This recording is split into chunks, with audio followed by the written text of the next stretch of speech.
Hi friends, எல்லாருக்கும் வணக்கம். இன்றைக்கி என்ன வீடியோனா சிக்கன் பிரியாணி, சிக்கன் டம் பிரியாணி எப்படி செய்யலான்னு வாங்க பார்க்கலாம். வெங்காயம், தக்காளி, பச்சை மிளகா, அப்புறம் எல்லாத்தையும் அரிஞ்சு வச்சுக்கிட்டாச்சு. ஃபஸ்ட்டு பட்டை, லவங்கம், ஏலக்காய் அதெல்லாம் போட்டு ஆனியன் போட்டு எண்ணெய் ஊற்றியாச்சு. இப்போ நல்லா வதங்கட்டும். அது நல்லா அந்த கோல்டன் ப்ரௌன் கலரில் வரணுங்க. அப்போ தான் நல்லா பிரியாணிக்கு நல்லா டேஸ்ட்டு கொடுக்கும். இது நான் சொல்கிற மாரியே செஞ்சு பாருங்கள். உண்மையிலே சொல்கிறேன், டேஸ்ட்டு அல்டிமேட்டாக இருக்கும். நான் அதுக்கு ஒரு குக்கரில் தான் செஞ்சுன்னுக்கிறேன், ஆனால் மூடி போட மாட்டேன். டம் பிரியாணி பண்ணுவேன். பார்த்திங்கன்னா நல்லா ஆனியன் வெந்துட்டு இருக்குது. அது நல்லா இன்னும் நல்லா கோல்டன் ப்ரௌன் கலரில் வேகட்டும். ஓகேங்களா? இப்போ தான் பிரியாணி சீக்கிரமாக கெட்டும் போகாது. பார்த்திங்கன்னா நல்லா வெந்துன்னுக்குது. நான் இந்த பிரியாணி நிறைய வாட்டி செஞ்சுருக்கேன். உண்மையிலே டேஸ்ட் அல்டிமேட்டாக இருக்குது. அதனால தான் உங்க கூட ஷேர் பண்ணியிருக்கேன். மறக்காமல் சப்ஸ்கிரைப் பண்ணிவிடுங்க. சப்ஸ்கிரைபே பண்ணாமல் பார்க்குறீங்க. உங்களுக்கு இந்த வீடியோ பிடிச்சிருந்தாலும் பிடிக்கலையானாலும் ப்ளீஸ் சப்ஸ்கிரைப் பண்ணிவிடுங்க. அப்போ தான் எனக்கு கொஞ்சம் எனர்ஜியாக இருக்கும். வாவ், இவ்வளோ பேர் நம்மளுக்கு சப்ஸ்கிரைப் பண்ணி வச்சுக்கிறாங்கோ அப்படின்ட்டு. இவ்வளோ பேர்னா என்கிட்ட இருக்கிறது 5 பேரோ என்னவோ தான். நீங்களும் உங்கள் அக்காவா தங்கச்சியா நினச்சி சப்ஸ்கிரைப் பண்ணிவிடுங்க. ஓகேங்களா? சும்மா வளன்னு பேசின்னு இருக்கிறதேன்னு நினச்சிக்காதீங்க. இப்போ பார்த்திங்கன்னா வெங்காயம் நல்லா வதங்கிச்சு. இப்போ நான் கொத்தமல்லி போடுறேன். கொத்தமல்லி போட்டு ஒரு 5 செகண்டு நல்லா வதக்கணும். அப்புறமா புதினா ஒரு கைப்பிடி அளவு நல்லா போட்டு அதுவும் 5 செகண்ட் வதக்கிட்டோன்னே இஞ்சி பூண்டு பேஸ்ட்டு ஒரு 3 ஸ்பூன் போட்டு நல்லா ஃப்ரை பண்ணணும். இப்போது இஞ்சி பூண்டு பேஸ்ட்டு போட்டு நல்லா வதக்கணும். அதோட பச்சை வாசனை போகிற அளவுக்கு நல்லா வதக்குங்க. இப்போ நான் பச்சை மிளகா ஆட் பண்ணிக்கிறேன். ஒரு 5 பச்சை மிளகா, சின்ன பச்சை மிளகா தான், காரம் அவ்வளோ இருக்காது. அதனால் 5 பச்சை மிளகா போட்டு ஆட் பண்ணிவிட்டு இப்போ தனி மிளகாத்தூள் ஒரு 2 ஸ்பூன் போட்டுக்கிறேன். போட்டு தயிர் ஆட் பண்ணிக்கிறேன். ஏன் இன்னும் தக்காளி போடலன்னு நினைக்காதீங்க. இப்போ நம்ம எண்ணெயிலே இந்த மிளகாத்தூள் போட்டதுனால பிரியாணிக்கு நல்ல கலர் வரும். அப்புறமா தயிர் ஆட் பண்ணிட்டு இப்போ தக்காளி ஆட் பண்ணிட்டு உப்பு ஆட் பண்ணிட்டேன். நான் இதை மூடி வச்சிடலாம். அந்த தக்காளி நல்லா அப்படியே மசிகிற அளவுக்கு மூடி வச்சிடலாம். ஏன்னா நம்ம எண்ணெயிலே அந்த மிளகாத்தூள் போடுறதுனால நம்ம கலர் பவுட்ரு போடணுன்ற அவசியமே வராது. இதுலேயே நல்லா கலர் கொடுக்கும், நல்லாயிருக்கும் டேஸ்ட்டாக. இப்போ நம்ம ஓப்பன் பண்ணி பார்க்கலாம். நல்லா தக்காளி வதங்கிச்சான்னு. வதங்கின்னு இருக்குது. இன்னும் கொஞ்சம் நேரம் வதங்கட்டும். நல்லா அப்படியே மசிய வதங்கணும். அது நல்லா வதங்கிச்சுன்னா நல்லாயிருக்கும். இப்போ பார்த்திங்கன்னா தக்காளி நல்லா வதங்கிடுச்சு. பாருங்கள் எவ்வளோ சூப்பராக இருக்குது. எண்ணெய்லாம் நல்லா பிரிஞ்சு நல்லா வதங்கி இருக்குது. இப்போ நம்ம என்ன பண்ணுறோன்னா இன்னும் ஒரு சிக்கன் போட்டாச்சு. சிக்கன் போட்டு இப்போ மறுபடியும் மூடி வச்சிடலாம். ஒரு 5 நிமிஷம் 10 நிமிஷத்துக்கு மூடி வச்சிடலாம். அது நல்லா கொஞ்சம் வேகட்டும். நல்லா வெந்தால் அந்த மசாலாலாம் ஊறி செம்மையாக இருக்கும். நல்லா சாஃப்டாக ஜூஸியாக இருக்கும். நம்ம பிரியாணி செய்ய சொல்ல அந்த வெளியேன்னு இருக்கும், டேஸ்ட்டே இறங்காது அந்த பீஸில். ஆனால் இப்படி செஞ்சு பாருங்கள், உண்மையிலேயே நல்லா காரசாரமாக உள்ளெல்லாம் ஜூஸ் இறங்கி நல்லா டேஸ்ட்டாக இருக்கும். இப்போ பார்த்திங்கன்னா இப்போ ஓப்பன் பண்ணி பார்க்கலாம். ஒரு 5-6 நிமிஷம் ஆயிடுச்சு. பார்த்திங்கன்னா சிக்கன் கொஞ்சம் நல்லா வெந்து வந்துச்சு. மசாலாவும் நல்லா உள்ளே இறங்கி இருக்குது. இன்னும் கொஞ்சம் நேரம் நான் மூடி வைக்கிறேன் ஸ்லோ ஃப்ளேமில் வச்சு. ஓகேங்களா? அது நல்லா ஜூஸ் ஆகி அப்படியே கொஞ்சம் வெந்துடும். அதுலேயே அது வேகட்டும். அது வேகாங்காலையும் நீங்கள் என்ன பண்ணுறீங்கன்னா ஓடி போய் கீழே சப்ஸ்கிரைப் பட்டன் இருக்கும், அது சப்ஸ்கிரைப் பண்ணிவிட்டு பக்கத்தில் பெல் ஐக்கான் இருக்கும், அதை கிளிக் பண்ணிவிடுங்க. ஓகேங்களா? இந்த பிரியாணி நான் சொல்கிற மாரி செஞ்சு பாருங்கள். உண்மையிலேயே அல்டிமேட்டாக இருக்கும். இதோட நான் நிறைய வாட்டி செஞ்சுக்கிறேன். எல்லா வாட்டியும் எனக்கு சக்ஸஸ் தான். பாஸ்மதி அரிசியில் தான் செய்வேன். இது கொஞ்சம் கடையில் விற்கிறாங்களா அந்த பிரியாணி மாரி டேஸ்ட்டு வரும். உண்மையிலே நீ செஞ்சு பார்த்துட்டு கமெண்ட் பண்ணுங்களேன் எப்படி இருக்குதுன்னு. இப்போ ஓப்பன் பண்ணிட்டேன். இப்போ பாருங்கன்னா எண்ணெய் எல்லாம் தனியாக பிரிஞ்சு சிக்கன்லாம் நல்லா வெந்துடுச்சு. ஒரு 3/4 வெந்துடுங்கன்னு வச்சுங்களேன். 1/4 வெந்துடுவாங்க. பார்த்தீங்களா சிக்கன் எவ்வளோ ஜூஸியாக இருக்குது. இப்போ என்ன பண்ணுறேன்னா நம்ம இதில் தண்ணி ஆட் பண்ணிக்கலாம். இப்போ நான் எவ்வளோ 1 கிளாஸுக்கு 2 கிளாஸ் தண்ணி ஆட் பண்ணிக்கிறேன். இப்போ 1 கிளாஸ் அரிசி போட்டிங்கன்னா 2 கிளாஸ் தண்ணி ஆட் பண்ணிக்கோங்க. ஓகேங்களா? பார்த்திங்கன்னா நான் தண்ணி ஆட் பண்ணின்னு இருக்கிறேன். இப்போ நீங்கள் ஒரு கிளாஸ் பாஸ்மதி அரிசி எடுக்கிறீங்கன்னா ஒரு கிளாஸுக்கு ஒரு கிளாஸ் 2 கிளாஸ் தண்ணி ஆட் பண்ணிக்கோங்க. ஏன்னா நம்ம டம் தானே போட போகிறோம், அதனால் சொல்கிறேன். நான் இந்த கிளாஸில் தான் எடுத்துட்டேன் அரிசி, அதனால தான் அந்த கிளாஸில் அளந்து ஊற்றிட்டேன். இப்போது இது வந்து ஒரு கிண்டிட்டு மூடி வச்சிடலாம். நல்லா ஒரு கொதி வரட்டும். ஓகேங்களா? கொதி வர வரைக்கும் வெயிட் பண்ணுவோம். நான் அந்த பக்கம் வந்து நான் அந்த ஸ்டார்ட் பண்ணதுக்கு முன்னாடியே வந்து பாஸ்மதி ரைஸை வந்து நல்லா கழுவி ஊற வச்சுக்கிறேன். இது கொதி வந்தோடனே இதில் ஆட் பண்ணிவிட்டு தண்ணியெலாம் சமானமாக வந்தோடனே நம்ம என்ன பண்ணுறோம், டம் போட்டுடுறோம். நான் இப்போ பார்த்திங்கன்னா வந்துச்சு. இப்போ நான் இப்போ பார்த்திங்கன்னா நல்லா கொதி வந்துடுச்சுங்களா. இப்போ நம்ம அரிசியை ஆட் பண்ணிக்கலாம் இதில். ஓகேங்களா? இதில் வந்து நீங்கள் உப்பு காரம் எல்லாம் டேஸ்ட் பண்ணிக்கோங்க. இதில் உப்பு காரம் கம்மியாக இருந்தால் நம்ம இந்த சமயத்தில் வந்து நம்ம உப்பு காரம் எதுவாக இருந்தாலும் ஆட் பண்ணிக்கலாம். இப்போ நான் பார்த்தேன் எல்லாமே கரெக்டாக தான் இருக்குது. இப்போ நான் என்ன பண்ண போகிறேன்னா, கழுவி வச்சுருக்கோம்ல அரிசி, அதை ஆட் பண்ண போகிறேன். ஓகேங்களா? ஆட் பண்ணிக்கோங்க.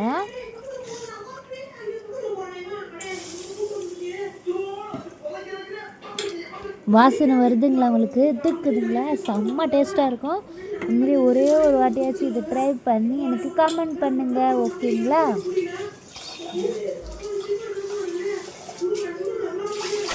அவ்வளோதான். இப்போ அரிசி போட்டாச்சு, எல்லாம் பண்ணியாச்சு. இப்போ நம்ம டம் தான் போடணும். டம் இல்லை, இப்போ தான் அரிசி போட்டு இருக்கிறேன். இப்போ வந்து அது நல்லா கொதிச்சு லெவலாக வந்தோடனே தான் நம்ம டம் போடணும். ஓகேங்களா?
இப்போ பார்த்தீங்கன்னா தண்ணி நல்லா கொதிச்சு ஒரு லெவலுக்கு வந்த மாதிரி இருக்குது. இப்போ நம்ம வந்து லைட்டாக அப்படியே கிண்டி விட்டுட்டு நம்ம டம் போட போகிறோம். இப்போ பார்த்தீங்கன்னா சிலன்னு நல்லா கொதிச்சு இப்போ ஒரு லெவலுக்கு வந்துடுச்சு. பார்த்தீங்களா, அரிசி மொல்லமாக அப்படியே கிண்டணும், அரிசி உடையாமல் லைட்டாக, அவ்வளோதான். இப்போ நம்ம டம் போட்டுடலாம். டம் போட்டு நான் வந்து பிளேட் எடுத்து மூடிட்டு பூண்டு இடிக்கிறோமே அதை எடுத்து மேலே வச்சுருவேன். நீங்கள் வந்து ஒரு பாத்திரத்தில் தண்ணி ஊற்றி கூட நீங்கள் மேலே வைக்கலாம். பார்த்திங்கன்னா நான் மூடியாச்சு. மூடிட்டு என்ன பண்ணுறேன்னா, நாங்கள் பூண்டு இடிப்போம்ல, அது வெயிட்டாக இருக்கும் நல்லா, அதை தூக்கி மேலே வச்சாச்சு. அவ்வளோதான், டம் ஆகிடும். இப்போ பார்த்தீங்கன்னா சுட சுட சுட பிரியாணி தயார்.